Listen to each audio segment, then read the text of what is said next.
Good afternoon, everybody. My name is Mike Lagerquist. I'm here at Vine Faith in Action. This is the, boy, it must be about the fourth Vine Author Series presentation that we have done. We've had a great turnout so far. It continues to be one of our most popular programs, and I'm sure that our guest today, Peter Bloedel, helped increase that because Peter is well known around town. Although I'll have to admit, the last time Peter and I performed together, he wasn't so well known. For a couple of years, I had worked with Alpha Media doing a live radio broadcast of a Christmas production. They had done Christmas Carol, and then they did It's a Wonderful Life, and they couldn't find any other radio scripts for Christmas shows until they came across something called A Seussical Christmas Carol by this unknown author named Peter Bloedel. And we pulled in for the first rehearsal, and I saw the script and I said, well, that's great. They must know Peter works right up there at Bethany, and they found this through him. Well, it turns out they had no idea that they had the author right here in town. But once they found out, they invited Peter to join in, and you played a couple of roles with us on the radio, and it was a lot of fun. On Christmas Eve, I believe it was, a live performance that they then recorded and played again on their various stations. So that was a lot of fun. Peter and I have been in a couple of other productions a long time ago where he played a minstrel, or no, not a minstrel. You were I was the jester, yeah. The jester, there we go, which is quite a stretch for Peter, might I say. But many of you may know him as a member of the Divers. He does theater physics up at Bethany Lutheran College, where he's also adapted many plays and done such wonderful productions as, now, have you guys done a Seussical Romeo and Juliet?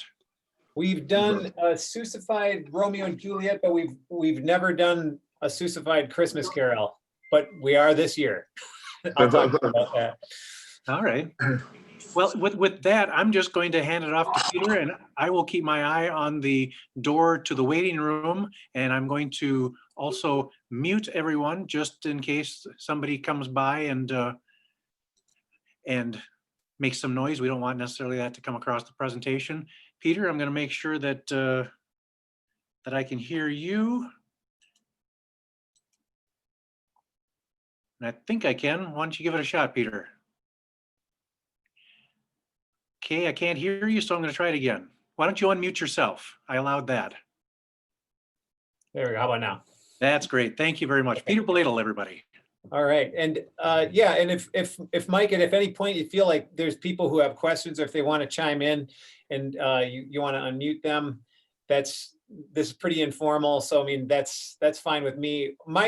My hope here is just, I'll talk a little bit about, well, first of all, thanks, Mike, for having me. It's a kind of a fun thing to try this. What a weird, even up until a week ago, I thought I was going to meet with you guys in person. I just keep forgetting it's a pandemic sometimes, which seems impossible, but I was fully ready to come down to Vine and maybe do a presentation down there. And then Mike let me know that we were doing this on Zoom, which makes some things easier because I can show a few pictures and videos and things like that. So Mike asked me to talk about playwriting, and I'll start from the beginning. I've always enjoyed writing, and I remember, theater has always been an interest of mine, and I wasn't sure when I got to college what I was going to major in. And I was here at Bethany as a student. I came from Minneapolis, Brooklyn Center, graduated from Park Center High School, always enjoyed writing poetry, always enjoyed creative writing kinds of things, but never plays. That was not on my radar at all. So I got to college, went to Bethany, which was a 2-year school, and then I went to Gustavus for my remaining 2 years, and I had some friends from Bethany, Lauren Halverson and Will Bauermeister, and we liked playing music together, and so we started a little band. It was just the three of us at the time. And we called ourselves the Divers And much of that was because for our first, there's a lot of reasons, but probably the real reason at the time was because we were, the three of us were going to play at the Dry Bar in Gustavus, and that was called the Dive because it used to be a swimming pool. And so we started calling ourselves the Divers. But after that, a lot of different other reasons came up why we were calling our band the Divers, maybe because it was a play on the word diversity or whatever it was. We didn't know, but and diversity back then really just sort of meant maybe we were playing all kinds of different sorts of music. And so by being a member of the Divers, I started writing songs. So it was a kind of a real-time way to actually get this creative writing stuff going again. And while I was doing all that, I was studying theater at Bethany and then at Gustavus. And then I took a year off to kind of took a gap year, and I was doing I was an RA in my early 20s here at Bethany, and then I was helping one of my favorite people, Sig Lee, direct some shows and design some sets for him. And he gave me opportunity to do some set design and also a little bit of directing and stuff. So then I was kind of ready, I felt like, to jump into going to graduate school in directing in the graduate program at MSU here in Mankato. So all that time though, I'm still with my band and I'm writing songs and I'm writing goofball little dialogues and stuff. Well, one thing led to another. Sig was retiring and they were looking for somebody to fill the gap at Bethany, and so I got a full-time position. Well, first a part-time position, and then a full-time position as theater director here at BLC. And I just sort of fell into my perfect world. I think I fell into a good gig for me.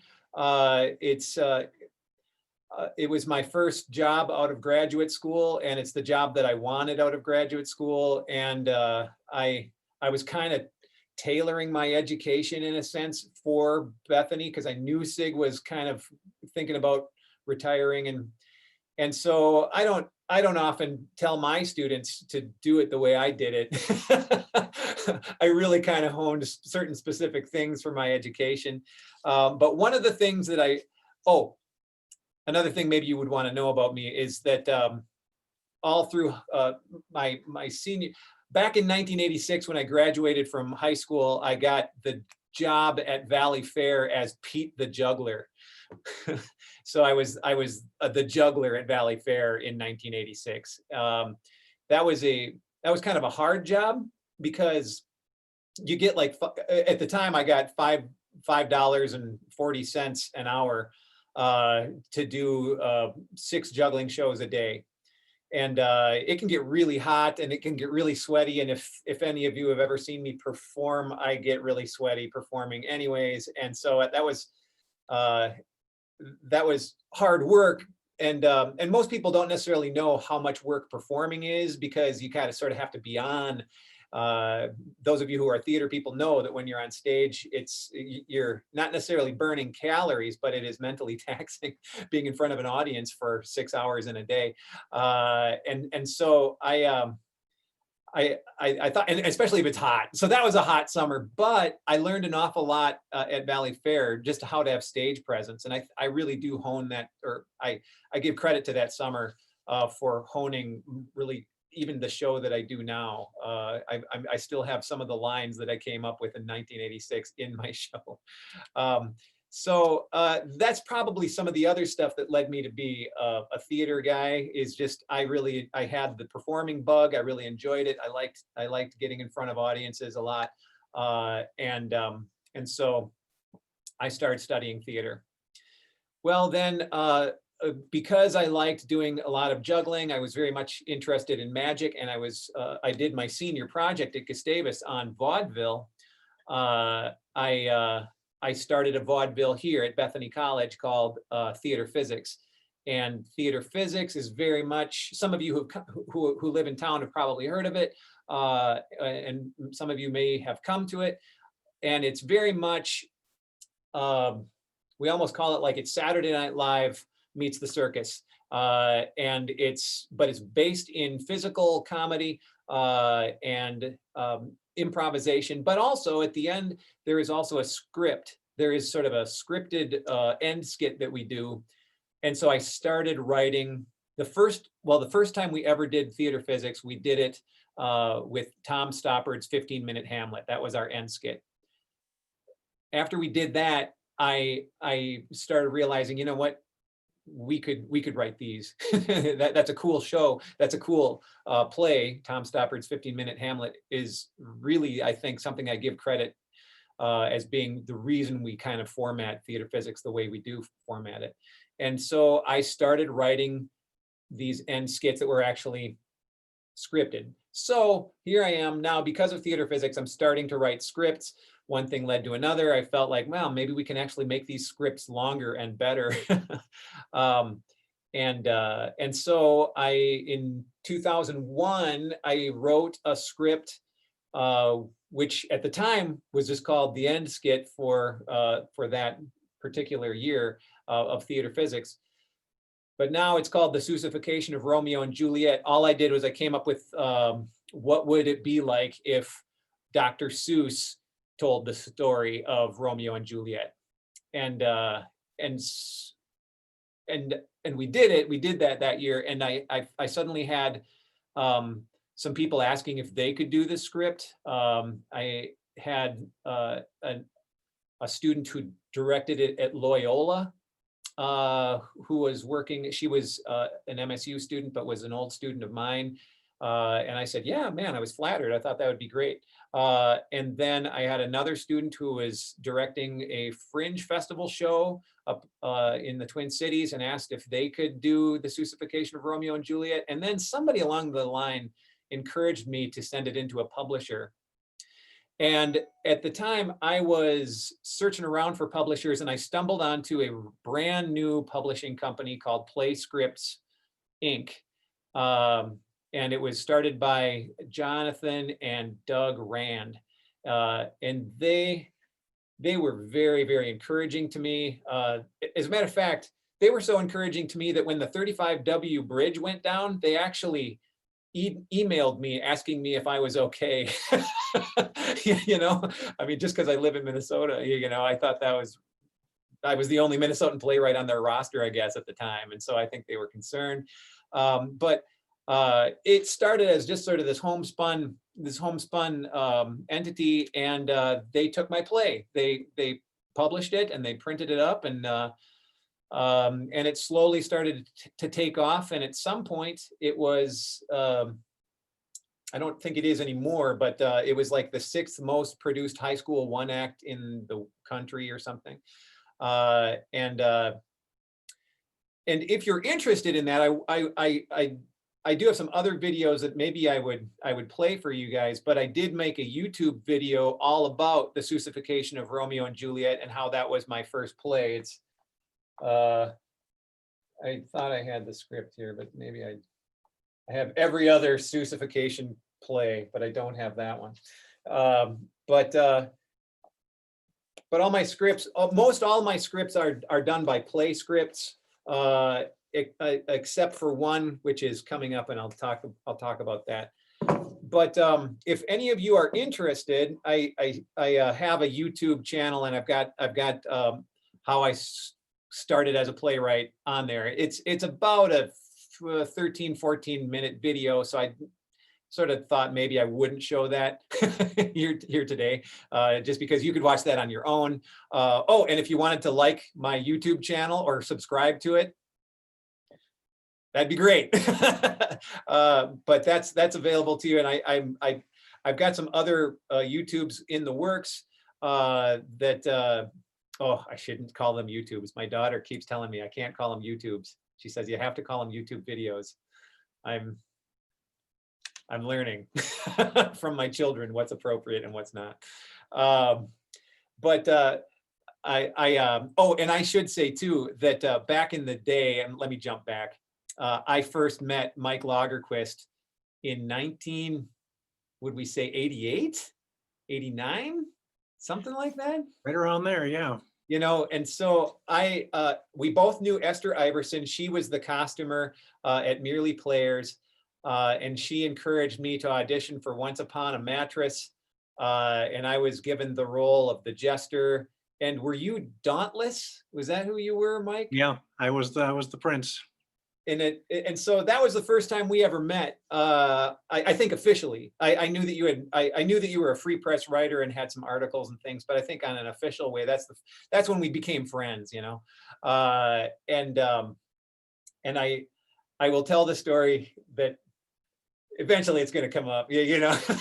But Mike and I were, you know, both on stage for Once Upon a Mattress is the name of the play, and there was one afternoon where we were doing a matinee, and I was out back. Any of you who have been in a Merely Players show, you know, they're performing them at Lincoln High School, and I was off stage, and while a performance was going on, I just thought, man, that wall looks pretty fun. I wonder if I could climb it. And so I started climbing the building, and I don't know, I think I got about 6 feet up. I was kind of, I don't know how they had it, but I was up. And then I just remember it echoing through the halls backstage, like, where's Peter? Where's Peter? Peter, you know, and then somebody yelled outside, Peter, you're on. And so I totally missed my cue. I was busy climbing Lincoln Community Center instead of being on stage. And so I had to hustle in there. I you know, if you've been on stage, you're all flustered. I mean, the whole audience must have known I was. Well, Peter, can I add that chime in, definitely. The two people who were on stage were the king, who is a mute. So I've got one eye looking for Peter and one ear on the stage, and I'm hearing Bill Smith, who played the minstrel, saying things like, "So you ever caught one?" Because the king is always chasing these maidens, and he is doing all he can to fill the time until we figure out where Peter is. Oh man. On an unrelated note, have you done a Merely Players show since then, Peter? No, that was the last time. You know, I don't know. I got scared. Would you be willing to do another one? I'm sorry, what was that? Would you be willing to do another one? I don't know. I you know, maybe the older I get, maybe I'm not sure. It's kind of, it's after I started working at Bethany, life got real busy, you know, and then I, you know, of course had kids and all this other stuff too, but now my kids are getting older, and it's I don't know how it is for all of you, but man, it's almost like I'm trying to remember how busy life was, because it's not quite as busy now. You know, I mean, we're trying to keep ourselves really occupied in the theater department here, but we are sort of forced to do smaller shows, and smaller shows more often. We're thrilled that we can do them. Oh, by the way, Ricky Tikki Tavi opens up here at Bethany next weekend. Benji Iniger is directing that. But we're doing some of these smaller shows, and so I should quickly talk about then. Fast forward to 2 years ago, Mike alluded to the Alpha Media radio show. What he's talking about is a Seussified Christmas Carol. This is a play that I wrote, but I never directed. And because after I had the Seussification of Romeo and Juliet started doing well, the publisher started asking if I would write more Seussification plays. And so I wrote a Seussified Christmas Carol. And I should say, I'll tell this group this. I didn't make this, I didn't talk about this in the YouTube, but and then I got a cease and desist letter from the Dr. Seuss estate.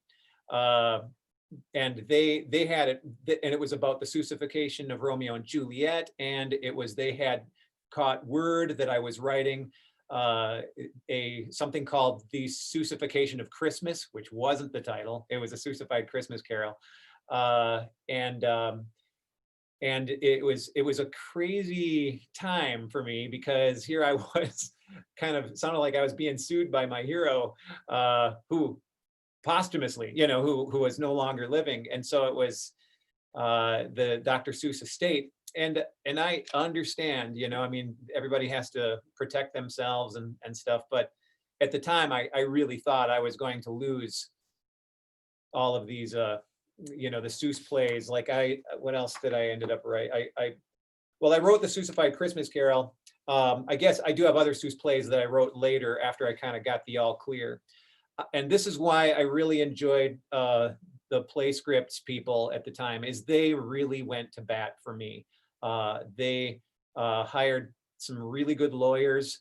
And this is stuff that I would never have had the money or the wherewithal to do by myself, but they took on the Seuss estate on my behalf and won or settled.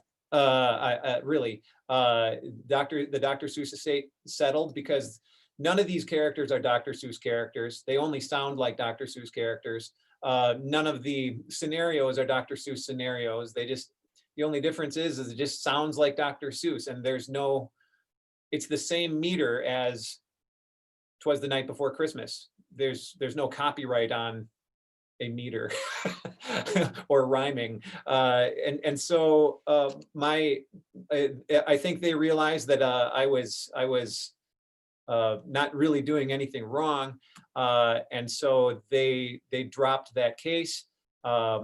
But the scripts all do have to say at the beginning, there's a disclaimer at the beginning of each of these, and it says, a Seussified Christmas Carol, or it could be the Seussification of Romeo and Juliet, is not affiliated, endorsed, or sponsored by Dr. Seuss Enterprises. And as long as it says that, I'm okay. But I'll tell you what, it's one of those things that no writer wants to hear. I never felt like I was doing anything wrong, and Dr. Seuss has truly been somebody that I've loved forever. And so, I mean, his work, I don't know what he's like as a guy, you know, but I was panicked, you know, But after that, then I sort of had the green light. So then I did a Seussification of Pride and Prejudice, or a Seussified Pride and Prejudice. Oh, here's the Seussification of Romeo and Juliet. I was looking around for that one. Maybe that's it. I have started a Seussified Wizard of Oz. I started that a couple years ago. I'll be honest with you. You get a little tired of writing the same plays the same way over and over again. I still do like rhyming though. And so I've got some other interests, and I'll talk a little bit more about that. Before you move on, Peter, would you be able to read something from the Christmas Carol one? Okay. Something that, you know, words that we would recognize, but in the Seussification mode. Yeah, okay.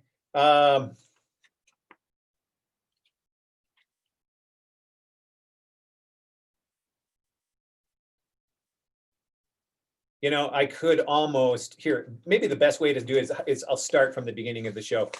There are two narrators. Oh, and here's another thing. This is so fun, and I didn't put this in the video that I made. I have in all of these narrators. I don't know if you can see any of that, but there's like a narrator 1 and 2. And then they got some really pretty fast dialogue that they just do with each other.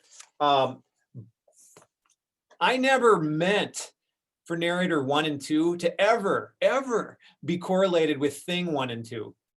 Like in Dr. Seuss, like things 1 and thing 2, you know, from The Cat in the Hat.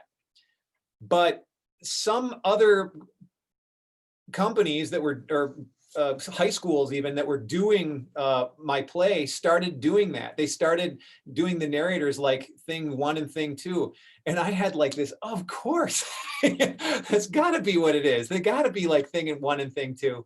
But that was not my idea. I never even thought of that, you know. But so now whenever I see, like if you went and did an image search of the Seussification of Romeo and Juliet, you'll see narrator 1 and narrator 2, and they'll have the blue hair and the red jumpsuit and the circle, and it'll say narrator 1 and narrator 2, which I think is a great idea.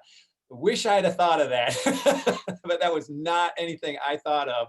And so now whenever I direct these things, I do that too. I just feel like that's sort of what's fun about theater, or just things in general. You know, you probably everybody thought I meant to do that and I never did. And it's just fun now because now somebody else had a better, cooler idea than I did that I can still use, and I'll use that. Man, I think trading of ideas like that is really fun. So, but yes, I will read narrators 1 and 2. So you just have to imagine that every line is being spoken by one and then the other. So it goes, ladies and gentlemen, smart lads and lasses, it's time to wake up now and put on your glasses. Open your ears too, because we've got to play. You've got things to see and we've got things to say. We're happy you made it. We're so glad you're here. So join us in some good Christmas cheer. Ah, Christmas cheer. That's right. Think of it all. Eggnog and ham, Christmas cookies, the mall, baggages, packages, boxes and bows and tinsely reindeer, knit sweaters. Who knows? What about fruitcake or stuffing stuffed chickens? What about Santee or old Charles Dickens? Ah, yes, Charles Dickens. Why, after the first, he's the second most Christmassy writer on earth. A Christmas Carol. Now there's a good story and happens to be in our play inventory. That's the play we're doing with just a few edits, but we'll make sure Charlie D gets all the credit. The language is more than a century old and might need some sprucing before it is told. It's not that old Dickens can't be understood, but we think some rhyming might make him more good. We've trimmed the plot down. A few words get a tweak, and it might sound a little like Dr. Seuss speak, but listen, come on. Is that really offbeat? A Seussified Dickens play? That could be sweet. Seuss was a genius, just like Dickens was. His style could get this play a few more guffaws. Not that we're planning to do that, I'll say. This is a Dickensy show all the way. We'll hold our breath blue, stick to the text closely, because narrators are faithful. At least they are mostly. And it goes on, you know, so they start the show and then they kind of keep moving like that. But that's how it got started for me. And so I should say the next play I'm directing now. So we're doing Ricky Tikki Tavi here next weekend. And then I'm directing this show as part of the Theater Physics radio show, which we're doing live here in the Bethany Theater. And it sounds like it's a radio show, like it sounds like people can't come. No, you can. We do have to social distance. We can only allow 25% capacity in the crowd. But if you're interested and if you're dying to see a show, Bethany is doing shows. We just have to social distance and the rest of that stuff. But we are making all of our shows available on YouTube as well for those people who don't want to make it to the theater. And this was a perfect one for us because we own the rights, you know, so we can do Ricky Tikki Tavi because we are using a script that we get the rights to, and the Seussified Christmas Carol, obviously, if I wrote it, we can do it. So so it's coming up in November. A month from today we open, actually, November 19th. Oh, and then I should talk about the Alpha Media thing from my perspective, because I had heard on the radio, like I listen in the morning to The River, 105.5 The River, and I heard them talking about a Seussification or the Seussified Christmas something downtown, and as part of that, they were doing, well, no, I'm getting ahead of myself. Then a friend of mine was at a basketball game with me, and he said, hey, it sounds like The River 105.5 is doing a Seussified Christmas Carol. Is that the one you wrote? He says. And I said, is it called that? Is it called the Seussified Christmas Carol? He goes, yeah, that's what it's called. And I go, did somebody else write one? Because I think that would be mine then. And it's, I don't know, that's what it's called. So I called up Alpha Media, or I called up the radio station, and I found out from them that say, are you guys doing a play? I'm on the phone, you know, are you guys doing a play called The Seussification of Romeo and Juliet? Sorry, of the Seussified Christmas Carol? And then the lady on the phone goes, yeah. And I said, could you just tell me who the author of that is? And then she mispronounced my name back to me. And And I said, that's who I am. and there was kind of like dead air on the phone for a little while, because there's a difference between doing a play for an audience and broadcasting it. And so they apparently had gotten the rights to do 2 performances in front of an audience, but they didn't do the licensing right for a broadcast. And so I just called that to their attention, and there was, I think I accidentally made everybody very uncomfortable. And so I learned that they were doing the show, and then I got, long story short, I got invited to go over and I talked with them. I said, everything's cool. I just had no idea you guys were doing the show, and the licensing has to be different for a broadcast. I think they were breathing easier. I was breathing easier. And then they put me in the show. So I was actually doing a few lines, and I don't even remember who they were, but I was doing it with Mike. And so that was the last time Mike and I ever performed together. Then, okay, so on to other things. I started feeling like I could do these 1-act shows. So I started writing full-length plays, and I got a sabbatical, I think, in 2003 or 4, and I wrote something that at the time was called Ice House Madrigals, which is a Minnesota play, because I've been a lifelong Minnesotan. I'm in love with rural Minnesotan accents. I love the hard O's. I love people saying criminy. I love the whole idea of ice fishing, even though I've never been ice fishing a day in my life. And I like the kind of where it stems from Scandinavian culture. And so I wrote Ice House Madrigals, which is basically an ice fishing show, and I sort of juxtaposed it with Renaissance music. Between every scene there was a new madrigal, but the madrigal was and for those of you who are unfamiliar, madrigals are basically soprano, alto, tenor, bass songs that were popular in the Renaissance. That's a horrible definition, but good enough for now. And then I remounted that show in 2016 without the madrigals. I just decided, yeah, I don't need the madrigals. And I sent it into a publisher once. I sent it into my publisher, and they didn't take it. So I kind of redid it, retooled it a little bit. I like it better now. I sent it into a publisher again, and now I'm waiting.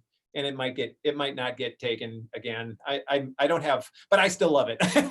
I still really like that play, and I'll probably direct it again before I am dead. Because I like the whole Minnesotan. I like the Minnesota culture that I grew up with. And I feel like it's slowly fading away. And so I like whatever I can do to kind of preserve some of that. I don't know if you guys listen to if you listen to Owatonna radio, is it Cows that's broadcasting out of Owatonna? They have the guy there who owns Tones Music in Owatonna has the best accent ever. And so if you ever listen to yeah, come on down to Tones Music in Owatonna. It's so hard. His O's are so hard.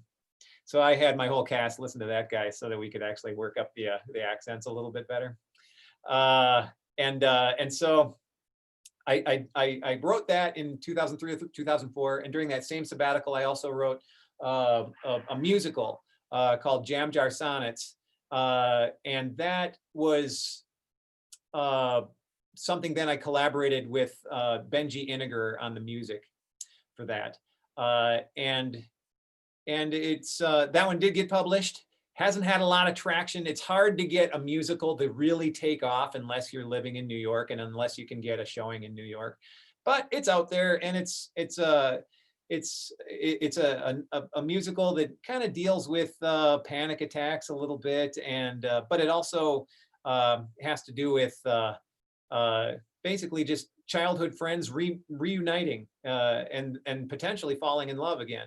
And so it's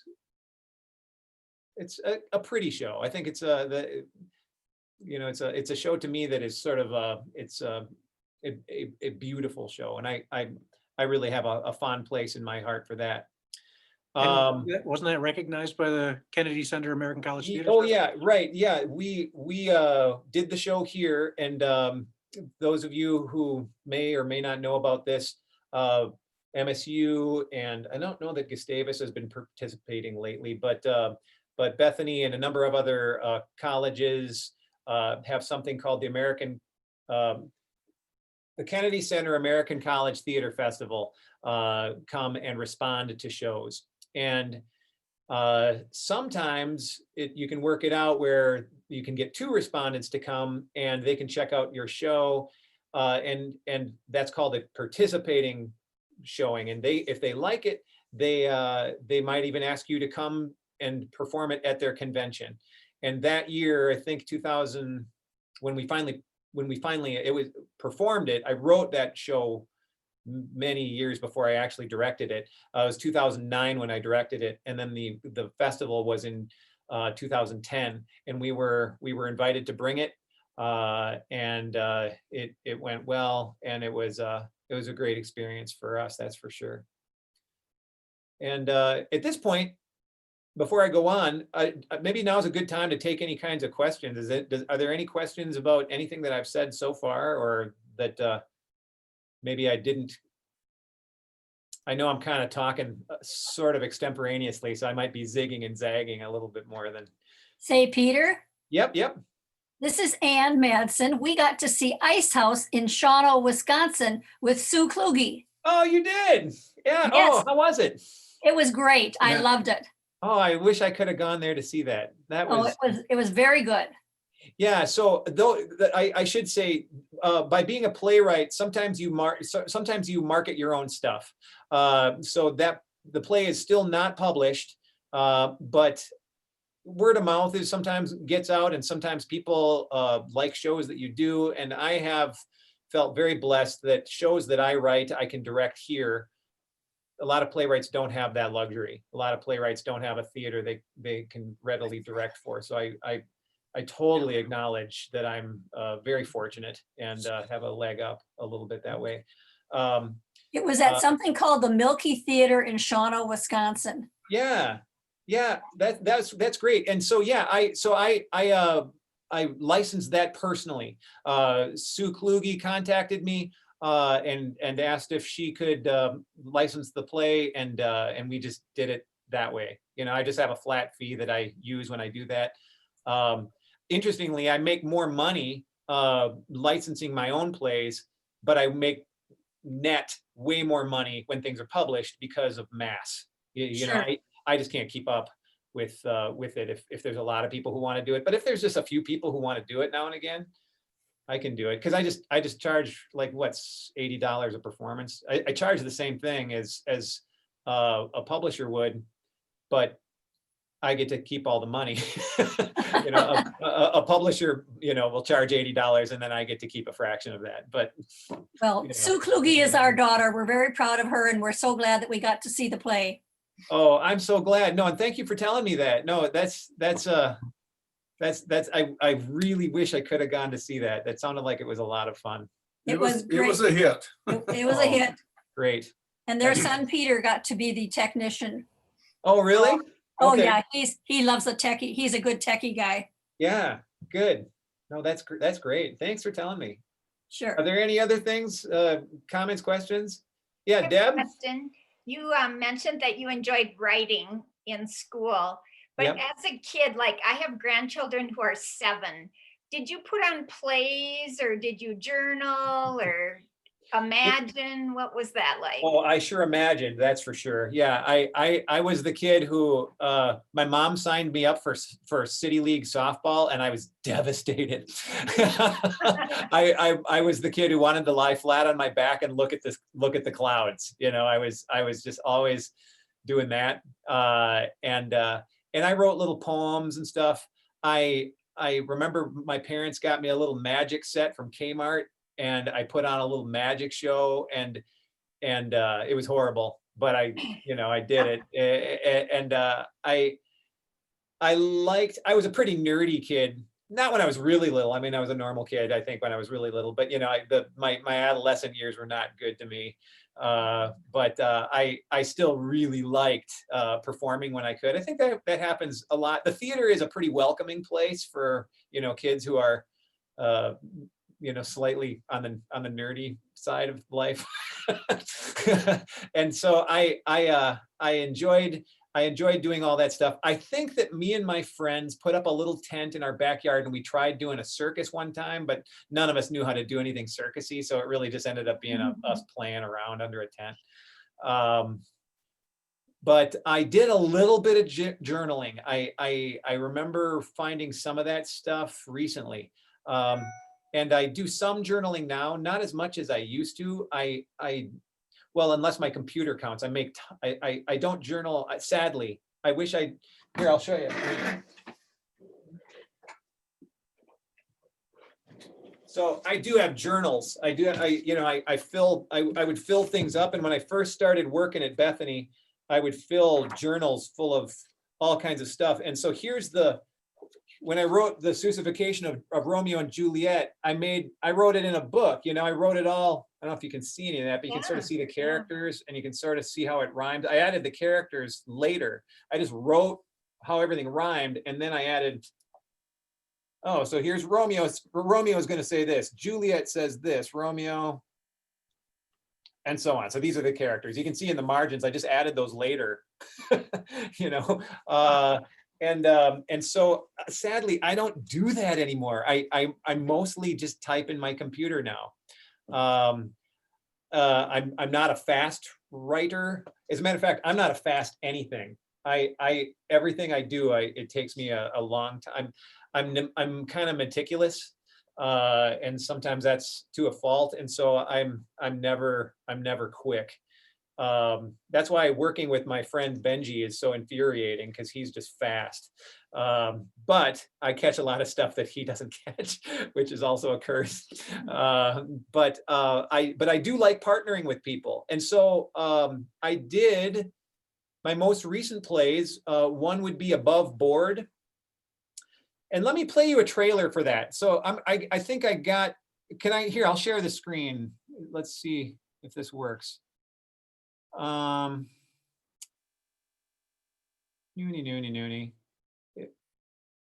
How do I do this? If I bring this, are you seeing this YouTube here at all? Maybe not. I gotta find, yeah, okay, here, we'll go. How about now? Do you see that? There we go. Is there a guy?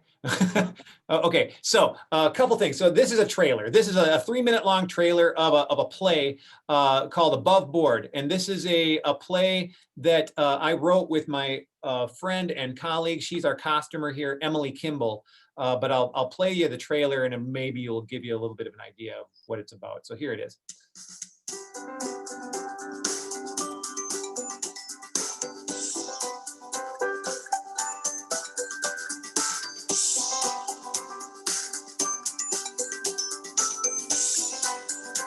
Oh, maybe that's not as good. I mean, have you been coming in and eating my food? Like taking my stuff? No. What do you mean? How would I even do that? You tell me, you're the magician.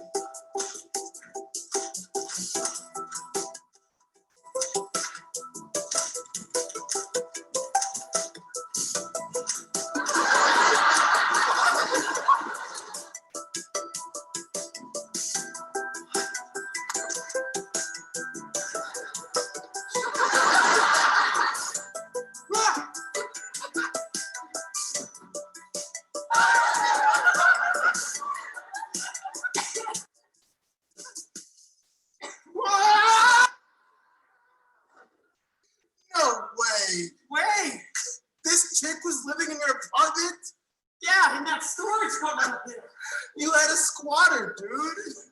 I guess so.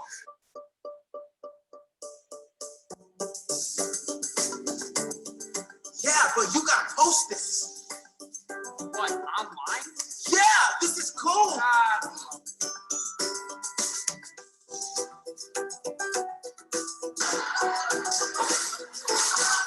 Regurgitates the key.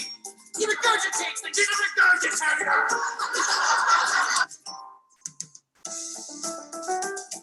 It's my fault. You want to call the cops? That's exactly what I want to do. Why not? I know what you're doing yourself. Let's try. Okay, please. Not my car. Cops are looking for me.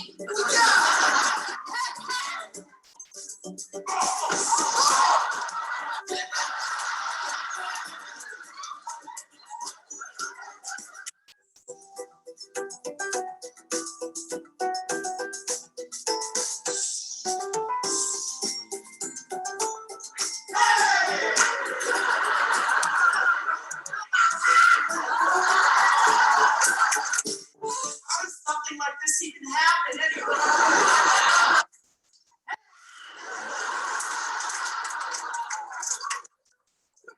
Dude, she's the pea in the cup.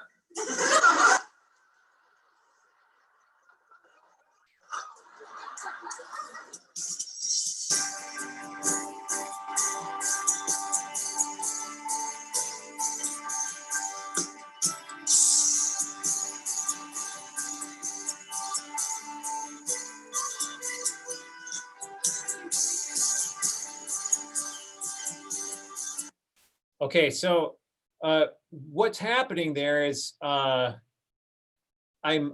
starting now here and again. If you can't, although Above Board is published, I think it's helpful. I can get a little bit more traction on some of these things by people seeing YouTubes and YouTube videos,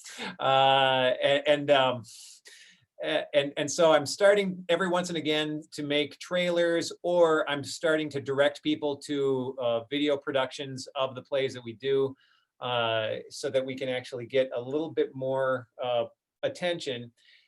It's even if you're published, playwriting is not, you're not going to get rich doing playwriting unless you're writing Hamilton or something. If you're from Minnesota and you're trying to peddle your plays, you've got a much higher hill to climb than those who are putting their stuff on Broadway or even off Broadway or even off Broadway. So it's a fair amount of work. You're still doing this a lot. There's no way I'm retiring on any of this money, but it's still a lot of fun to do. And so it's, and the nice thing too is if you can get good recordings of plays, it really does, it's just a nice thing to be able to direct people to. And so it's kind of the next step in playwriting. And this actually, YouTube has actually garnered our department a weird kind of worldwide audience that even if people in our town don't know what we're doing, we had a colleague of mine who works in the education department happened to be on a plane, and she was on a flight, and she happened to sit next to a man, and they got talking about what each other did for a living, and he asked her, "Where do you work?" And she said, "Well, I work at this small little school named Bethany Lutheran College," and she was sure that he wouldn't have heard of it, and he said to her, "Oh, you mean the place with the theater department?" And so somewhere we're actually getting some of our stuff out into the world, and there's a greater appreciation for it than we have perhaps even here in our own town. We have this has nothing to do with playwriting, but our Hamlet has, I think, like 600,000 views, 700,000 views, maybe it's higher than that. So that's kind of the other step of what I'm doing. What I wanted to say about Above Board was I started that with a partner, and that was Emily KIMBALL. And so we wrote that together. She had this great idea. There is another YouTube video on I think it's called Creeper in My Apartment. And basically it's this guy who noticed that things were missing from his apartment. He has a New York flat, and he noticed that his milk was lower, and cereal was gone from his cupboard, and he didn't know what was going on. So he put a camera up in his apartment, only to find that there is this woman who has apparently been living above his refrigerator for like weeks, and he had no idea. And then finally she was arrested, and then we just thought, man, wouldn't that be a fun love story? So we decided that was just too good of a premise to pass up. Emily sat on that idea for 2 years before I finally said, Emily, are you going to write that play? And if you're not, can we write it together?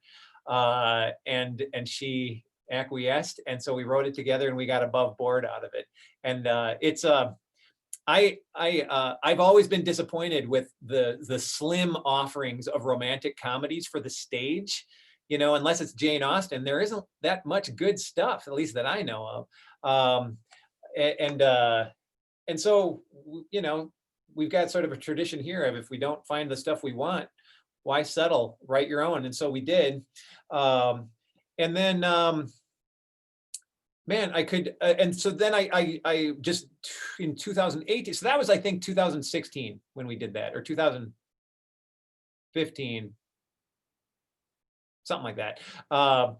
But then I had opportunity to adapt The Legend of Sleepy Hollow with my son. And what I wanted to do is, if I can, if you'll humor me, I'll show you one more video, and I'll show you just the beginning of The Legend of Sleepy Hollow, because that one does rhyme.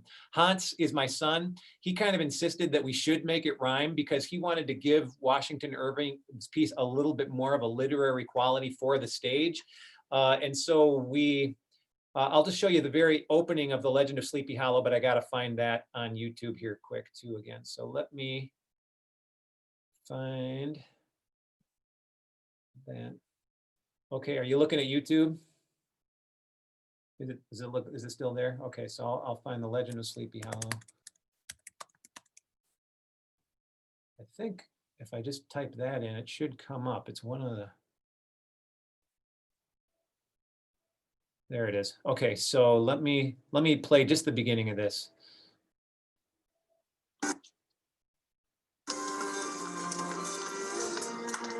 Nope. Gotta rewind it. Okay, so here it is, the beginning, and all the cool music too. I'll talk to you about that too.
Majestic, breathtaking,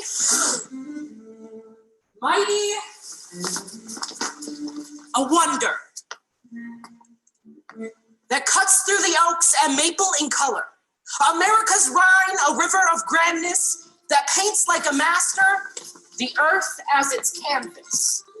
Just like the Rhine, though, the Hudson breeds mystery, secrets, and stories and songs born from history breathe their own breath. As they become tales and take on new life and grow in the details. The pride of New York, she flows to the sea, after she widens at the Tappan Zee.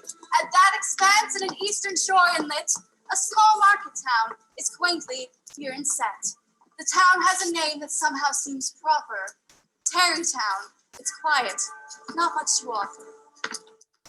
Among the hills, though, not far from this hamlet, there's a small valley that's even more quiet. A small brook glides through with a murmuring peep, just enough to lull one into a sleep. Born from the listless repose of that enclave, and from the way the inhabitants behave, exhibiting a quaint yet peculiar air, who descend from the Dutch who first settled here. This drowsy kind tucked away from a claim for years has been called Sleepy Hollow by name. Some dreamy influence hangs in the air there. Some say it's been witched by an old German doctor. Others say native folk cast ancient spells. And others draw similar notion-filled parallels. Certain, the place still continues this way, under some power that holds gentle sway over the people, their minds, and their memory, so that they walk in continual reverie. Old haunted spots abound in the twilight. Stars shoot and meteors glare in the midnight. Old Lady Nightmare, who plays on men's souls, makes it the favorite scene of her gambles. These are more common in this ancient valley than anywhere else in the land or the country. The most famous spirit that haunts in this glen, a specter on horseback that chills hearts of men. He rides like the thunder at midnight, it said. His figure is lacking just one thing, a head. Throughout the valley, far and wide rumor that he is the ghost of a fierce Hessian trooper, whose head was shot off and reluctantly traveled with some cannonball during some nameless battle of the Revolution. With this distinct scar, having been buried in the old churchyard, he gallops the woods in moonlit routine in quest of the head that he lost at the scene. Like a midnight blast, he thunders in haste, for to be back to the churchyard by daybreak. The phantom strikes fear and is renowned as followed. The Headless Horseman of Sleepy Hollow. All right, so anyways, that's I know we're kind of probably reaching time here, but that's a play that my son Hans and I spent a summer working together, and we just cracked each other up all summer long, just trying to. The play is not that austere all the time. It's actually there's a lot of levity in it too, but we were really struggling. When you're writing plays, sometimes you're not just writing the words. Sometimes you're struggling, like how are we going to do the Headless Horseman? You know, what's the best way to make him appear? We opted for making puppets and things, but I sometimes feel the best way to beat writer's block is to get a partner. You know, that way you're accountable to somebody. And so anyways, that's maybe what I have to say. Oh, and again, too, if any of you are interested, I do have the Hey Pete YouTube channel. You can look up any of those things on there. I don't have anything about Above Board on there yet, but for Halloween, my hope is to have 3 new Sleepy Hollow videos up before Halloween, because it just got published, but not by my normal publisher, not by PLAYSCRIPTS. It's being published by Stage Partners in Connecticut, I believe. And so we're thrilled about that. And in celebration, we're trying to make a few videos kind of explaining how we wrote it, what it was about, what the difference between it is and other adaptations, and the stuff like that. So anyways, are there any questions of me? Well, Pete, I can start out by asking, can you just go real briefly through the process that you kind of touched on it with the Seussification stories, but the legalities of adapting a piece of literature? Yeah, you know, I'm trying to do everything that's within public domain now. The Seuss, I thought I was safe with the Seuss thing because really what I felt like I was adapting was Romeo and Juliet. I was just doing it in the style of Dr. Seuss. I didn't feel like the Dr. Seuss people would come after me. But I guess you have to sort of be careful about all of that stuff. But now really I am just trying to adapt classics. I've loved The Legend of Sleepy Hollow. I saw it at the Children's Theater Company when I was a kid, and it made it a mark. I would never forget it. And so I wanted to bring something like that to Mankato. I wanted kids to fear the Headless Horseman just like I did. Up next, my hope is Hans and I are very interested actually in adapting a new thing. We're hoping to adapt Pinocchio. And we kind of like to make it rhyme again. And then just a side one for me, I want to do a nativity. I wanted to do the birth of Christ kind of thing. I've never seen anything good about that topic, except little Christmas pageants that kids do. I want it to be a grown-up one that's really good. So I'm you know, I like Christmas. I like Christmas shows, and I want to try the actual first Christmas story. And my hope was to have that done by now. Then the pandemic happened. I was going to do the nativity this fall was my hope.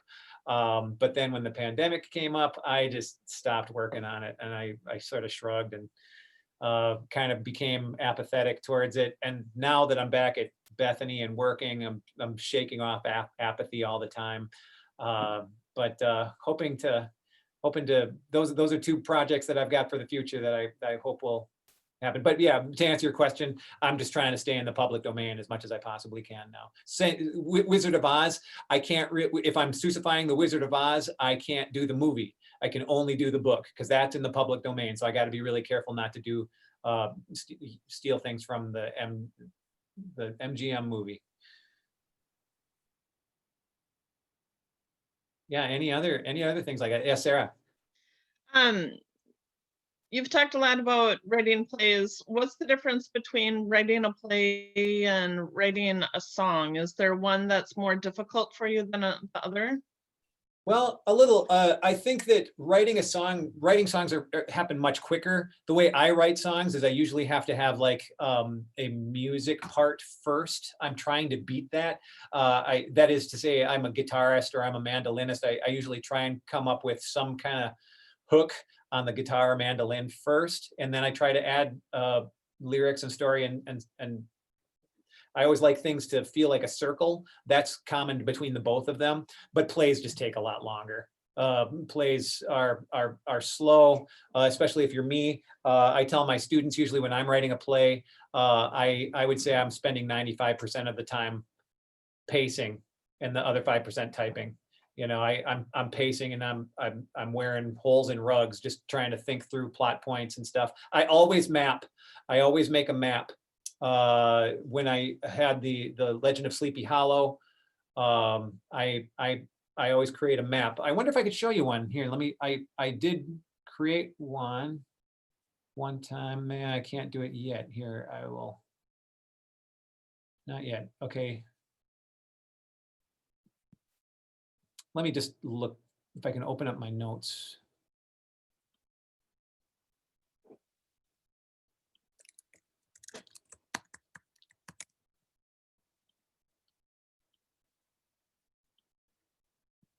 Okay, let's see if this comes up. I don't know if it will.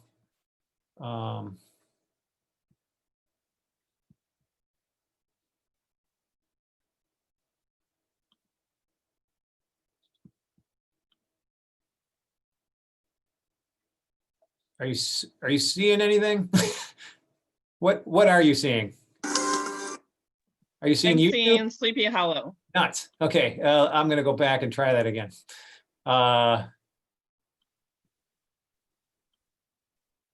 Okay, now you should see, this was my play map for the Legend of Sleepy Hollow. I did a lot of research on Cotton Mather. Cotton Mather actually shows up in, he's a preacher that was a long dead when Washington Irving wrote this, and Ichabod Crane is supposed to like Cotton Mather as a preacher. And so we made Cotton Mather a character in our version of The Legend of Sleepy Hollow. He's just somebody who haunts, he's in Ichabod's head. But then I make a road, basically a map, and all this stuff in red is all this stuff. These are all the plot points. Like here, I got Cotton Mather shows up to Ichabod and chastises him for not being vigilant. Ichabod pulls out a psalmody or a hymn book and sings more loud hymns. And then we flash to Ichabod's in class, laying down the law in some way to the Sleepy Hollow Boy kids. There's a lot of plot points here, but I do all this stuff before I start writing the dialogue. And so you can see I got towards the end of the play. Everything that I did in red meant that I was done. I got it. I hit that point. And then if it was black, that means I wasn't done yet. You could see that what's left is just stuff I forgot to highlight in red because by this time I was done with the play. So I wrote all that stuff down. Hans is working on a play map right now for Pinocchio. If we're doing this together, that's what he's trying to do. So that's kind of the process for me. I feel like when I teach playwriting, I'm trying to teach my students, have a direction. You always want to know what your ending is. You basically have to know, whether you make a play map as detailed as that or not, you got to know where you're ending. You got to know you're going from this point to this point. And that road could be a windy road, but you got to know where you're going. Adaptations in a sense are nice because you sort of know the general plot, but now what are you going to do to make it different? That's the trick. So writing above board was much different because when we were writing above board, we could make up everything we wanted. That has its own pitfalls. That now you're on the hook though to create something that's interesting. Yeah, that's how that all goes for us. Good questions. I have another question. Yeah. How much control do you want over the graphics that publicize the play? How does that process work? Like on YouTube, you mean? The actual video? Even like when you showed us Sleepy Hollow and the first thing was the way it was written. I mean, like the font, the colors. Oh. All the can you even speak to that? Do you have any say over the graphic? I essentially approve it. We've got a graphic designer, and it might even be a student. They make the poster and they make the graphics. I do not do that stuff. I don't know Photoshop. I'm not a graphic designer. So they come back and they'll basically say, do you think this is good? And then we go, yeah, I think that looks great. Or I might have suggestions. Right, because it's still promoting, you hope it will match what your goal is. Isn't that the truth? Play, right? Yeah, definitely. And there have been times when it doesn't. And that's when I have to say, yeah, but it's not really fitting what we've got. You know, we want to make sure that, you've picked green for some reason. We thought everything was going to be purple. Maybe you could change the green to purple. We'll make suggestions like that stuff all the time. Yeah, no, that's a great question. Yeah, anybody else? Peter, this is Ann Madsen again. I've got a diver's question. How many DVDs did the divers put out? CDs? We have 4. We've got 4 of them, and everything now is on Spotify, which it's great that it's out there, but we make no money on Spotify. We only make monies on CD sales. Spotify, I could go on and on about the music industry. It's not really helping artists that much anymore. But it's making music the music is available to you. If you have Spotify, you can look up the divers and hear any of our albums on there. Well, we've got all 4 CDs and love them. Woohoo! Are the divers on iTunes? Yeah, we're on iTunes also. Yep. I have a question for you. Yes, Linda. Since you said that the place to really see your plays really take off is New York. Yeah. And as you gain more fame and recognition, if you got an offer from New York, would you leave Bethany? Academia. I don't know if I would. I really like it here. That's a great question, but somehow Bethany feels like home. It's really that's a hard one to answer. maybe it's because I can't imagine that happening. Or maybe it would be a sabbatical year. Yeah, maybe so. Yeah, I would maybe do that. Yeah, for sure. Yeah, I've been here for almost, it's got to be like 28 years. I think this is my 28th or 29th year. I'd have to double check. But it's, I've been here a really long time. And after a while, it just sort of feels, you can't beat the people. I really dig who I work with. All right, any other questions? Well, we loved Above Board. Oh, well, thank you. Appreciate that. And it's on, it's on YouTube also in its entirety. So is Sleepy Hollow, and so is Jam Jar Sonnets, and any of those. Feel free, if you never got a chance to see it here and you wanna see some stuff in front of a live audience, take a gander, take a look at those. They're all there for people to look at. Now is that blc.edu/theater? Yeah, and actually, if you just go to blc.edu.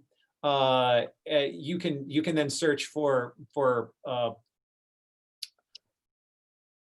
oh, I'm sorry, I'm getting it all messed up. Actually, if you go to, you could get on the train just by going, if you just type in the search bar of YouTube, The Legend of Sleepy Hollow, BLC, it'll come right up. Or if you go Above Board, BLC, it'll come right up.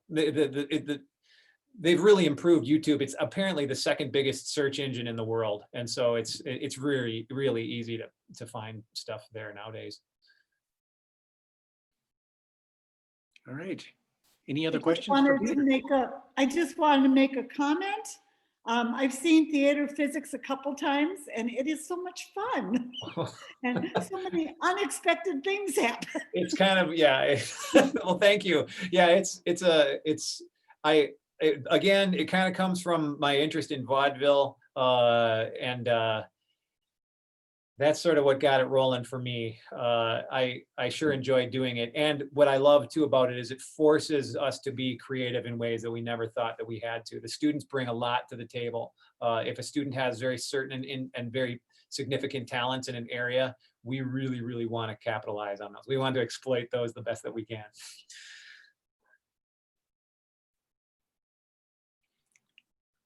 All right, well, thank you, Peter. We certainly appreciate your spending your time with us this afternoon. Yeah, thank you. It's been a pleasure. And thank you to everybody who showed up today. We had a close to record crowd. I guess we were at 20 at one point. So that's great. We appreciate your joining with us. And we will perhaps see you next week. I've got a guy sitting next to me here who's going to be next week's or next month's author, Terry Davis. So, excellent. All right. Thank you. Thank you all. Thanks, everybody. Have a great day. Thank you. Bye-bye. Mind, Faith, and Action signing off. Thank you.